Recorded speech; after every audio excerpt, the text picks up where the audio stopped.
Brahma, Guru Wisnu, Guru Dewa Maheswara, Guru Satsat Param Brahman, Tasmai Sri Guruwe Namah. Semoga Dewa Brahma dalam manifestasinya sebagai Dewa Wisnu, Brahma dan Mahadewa memberikan rahmat dan berkahnya kepada kita semua.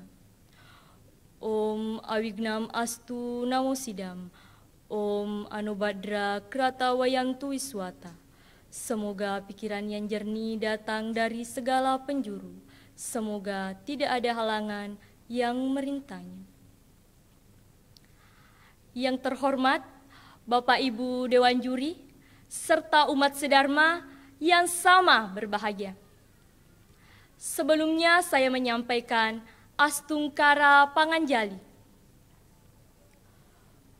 Om Swastiastu. Puja dan puji kita panjatkan kehadirat Ida Sang Yang Widiwasa, Tuhan Yang Maha Esa, Dewata Sewae, Puang Matoa. Karena atas asung kertawara nugrahanya lah sehingga kita masih diberikan kesehatan, sehingga dapat mengikuti lomba Utsawa Dharma Gita tingkat nasional. Dewan juri yang saya hormati, serta umat sedharma yang saya banggakan. Memulai Dharma Wacana saya pada kesempatan yang berbahagia ini dengan melihat kondisi dan keadaan kehidupan berbangsa, bernegara, bermasyarakat, serta beragama dalam era revolusi industri 4.0 yang ditandai dengan kemajuan iptek yang semakin canggih yang tentunya memiliki dampak positif sekaligus dampak negatif. Dampak positifnya adalah kita dengan mudah mengakses informasi baik itu dari dalam negeri maupun dari luar negeri hanya dengan menggunakan telepon genggam saja. Sedangkan dampak negatifnya yang tidak ditandai dengan nilai-nilai luhur bangsa adalah terjadinya berbagai krisis yang disebut krisis multidimensi. Mulai dari krisis ekonomi, krisis politik, krisis moral, krisis kepercayaan, sampai pada krisis kepemimpinan.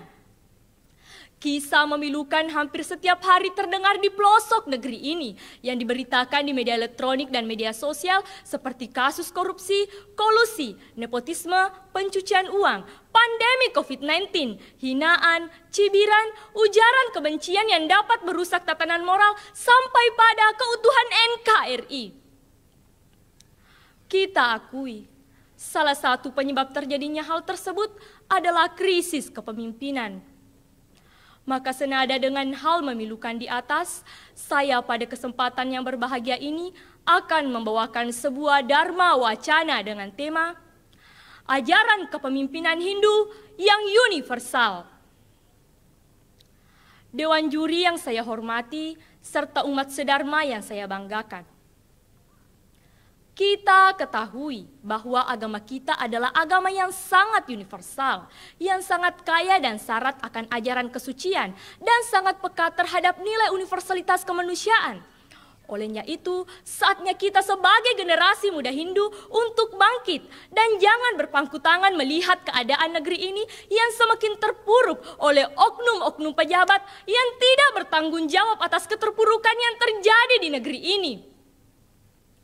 Mereka merusak tatanan kehidupan berbangsa, bernegara, bermasyarakat, serta beragama dengan kebijakan-kebijakan yang tidak memihak pada rakyat kecil. Seperti hukum diperdagangkan, korupsi merajalela, narkoba tumbuh dengan subur, hubungan bebas dan seks bebas sudah menjadi hal biasa sehingga masyarakatlah yang menerima dampak dari semua itu, sedangkan para pemimpinnya seakan cuci tangan dengan hal itu dan hanya sibuk mengurus dan memperkaya dirinya sendiri.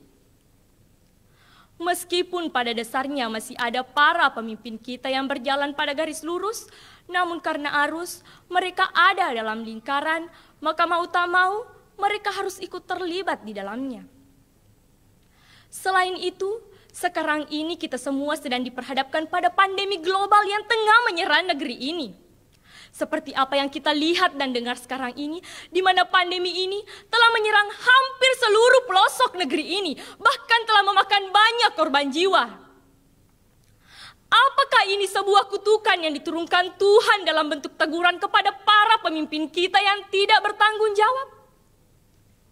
Kemanakah mereka ketika rakyat membutuhkan uluran tangan para pemimpinnya? Nyatanya, inilah fenomena yang terjadi di negeri ini. Sungguh memilukan. Dewan juri yang saya hormati, serta umat sedharma yang saya banggakan. Apakah kita akan tinggal berpangku tangan melihat keadaan ini? Tentu tidak. Saatnya kita sebagai generasi muda Hindu untuk bangkit dan tampil ke depan sebagai pilar kemajuan negeri ini. Tentunya agar hal tersebut terwujud, sebagai generasi muda Hindu, kita harus membekali diri kita dengan ajaran kesucian agama. Oleh karena itu, pada kesempatan yang berbahagia ini, saya mengajak umat sedharma sekalian untuk mengingat kembali petua-petua leluhur yang adiluhung seperti yang tersurat dalam Sabda Tutur Bugis Hindu Towani yang berbunyi, Duai kuala sapo, unganna panasae, takena pacie. Yang artinya, ada dua hal yang kujadikan pagar dan benteng diri, ialah kejujuran dan kesucian.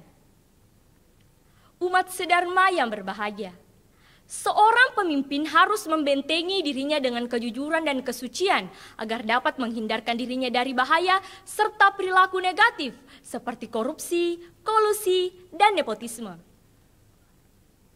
Lebih jauh lagi, dalam lontra suci Hindu Towani bahwa untuk menjadi seorang pemimpin yang baik tidak cukup dengan hal di atas saja. Akan tetapi, ada beberapa hal yang harus dijadikan acuan dan patokan dalam menjadi seorang pemimpin yang baik. Seperti yang disebutkan dalam Lontra Tomacae Rilubu yang berbunyi, Telui riala tokdo, ya naritu geteng, lempu ada tongeng. Yang artinya, ada tiga hal yang dijadikan dasar, patokan, dan tuntunan dalam menjadi seorang pemimpin yang baik. Di antaranya, 1. Geteng, yang artinya ketegasan dan keteguhan hati. Seorang pemimpin harus tegas dan teguh atau teguh pendirian karena dari perilaku geteng atau ketegasan dan keteguhan hati. 2. Lempu, yang artinya kejujuran. Kedua hal di atas tidak dapat dipisahkan karena seorang pemimpin tidak akan tegas dan teguh kalau dia tidak jujur. Dalam lontra juga disebutkan bahwa lempu atau kejujuran meliputi 4 hal, di antaranya 1. Malempuri dewatae, yang artinya jujur kepada Tuhan yang Maha Esa.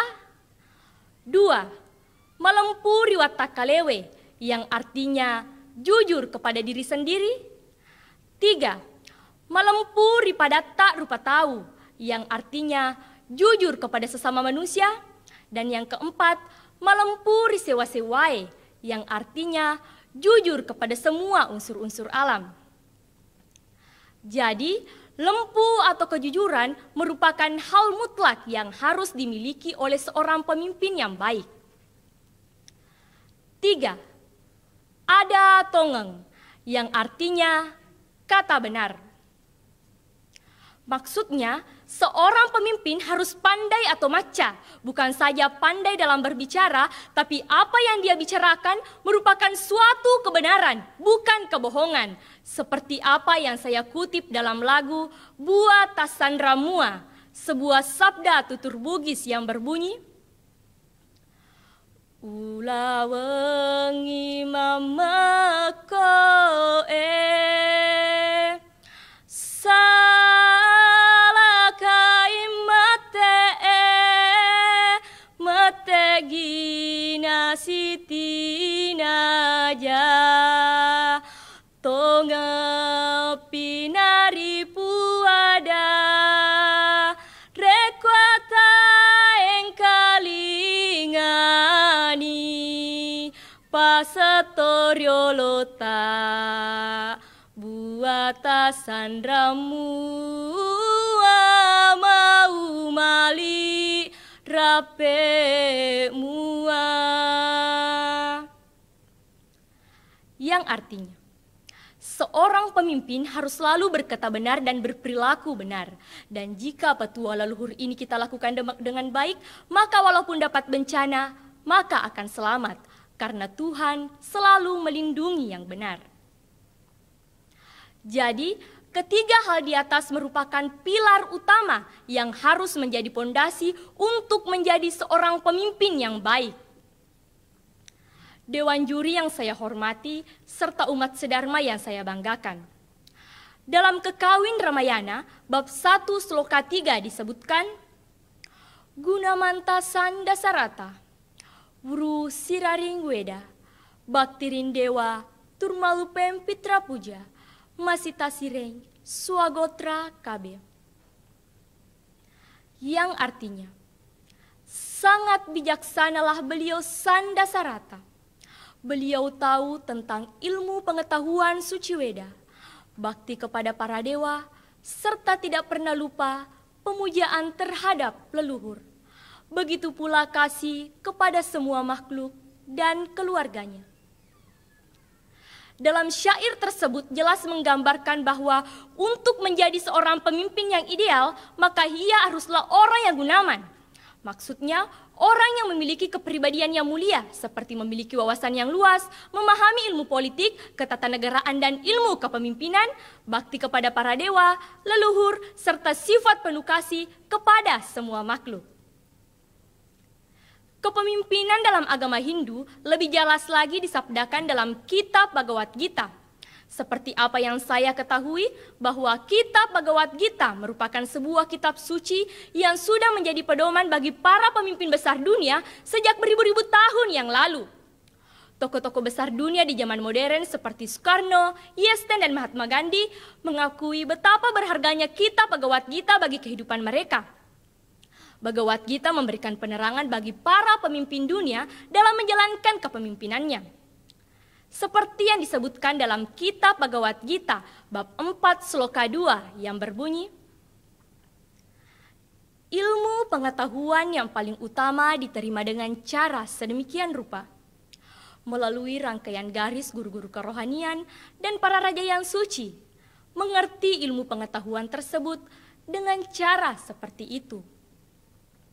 Namun, sesudah beberapa waktu, garis perguruan itu pun terputus. Dan rupanya, ilmu pengetahuan yang asli pun sudah hilang. Menjadi seorang pemimpin merupakan sebuah kemuliaan, sekaligus memegang tanggung jawab yang sangat luar biasa. Seorang pemimpin merupakan seorang kesatria yang gagah berani maju dalam kondisi apapun. Olehnya itu, saya yakin negeri ini akan berhenti sakit. Negeri ini akan keluar dari berbagai krisis. Bencana akan berubah jadi anugerah dan akan muncul Gemaripa Lojenawi. Semua itu akan terwujud asalkan mulai dari sekarang kita umat sedharma sekalian mempersiapkan diri kita untuk menjadi pemimpin masa depan yang memegang teguh 3 pilar utama kepemimpinan, yakni geteng atau ketegasan dan keteguhan hati, lempu atau kejujuran, dan ada tongeng atau kata benar. Mengamalkan sifat gunawan dan mengamalkan ajaran Bhagavad Gita. Saudaraku umat sedharma, pada pundak kitalah nasib negeri ini dibebankan. Marilah kita menyongsong tanggung jawab itu sebagai salah satu bentuknya. Dan marilah kita sisingkan lengan baju kita, bawa negeri ini pada kejayaan dan kesentosaan. Karena kalau bukan kita, siapa lagi? Kalau bukan sekarang, kapan lagi? Saya yakin dengan niat suci tulus ikhlas tanpa pamrih dalam mengabdi, Ida Sang Yang Widiwasa akan merestui niat suci kita. Pesan terakhir dari saya, Satyam Eva Jayate, yang artinya kebenaran pada akhirnya akan menang. Jadi jangan pernah takut untuk berbuat baik, ingat dan camkanlah selalu. Sebelum mengakhiri Dharma Wacana ini, saya mengajak umat sedharma sekalian untuk bersama-sama memanjatkan doa kehadirat Ida Sang Hyang Widiwasa agar senantiasa memberikan kita kesehatan, semoga pandemi ini segera berakhir, dan semoga kondisi negeri pulih kembali. Sekian Dharma Wacana yang saya bawakan pada kesempatan yang berbahagia ini, semoga dapat berguna bagi kita semua. Seperti pepatah bahasa Kawi mengatakan, Tang hana wong sweta nulus, yang artinya tak ada manusia yang seputih kertas, tak ada manusia yang sempurna. Demikianlah dengan kami yang penuh dengan keterbatasan dan kehilafan. Olehnya itu, saya mohon maaf dengan sebesar-besarnya jika dalam menyampaikan Dharma Wacana ini banyak kata-kata saya yang kurang berkenan di hati saudara-saudara sekalian. Saya akhiri dengan ucapan Parama Santi. Om Santi, Santi, Santi, Om.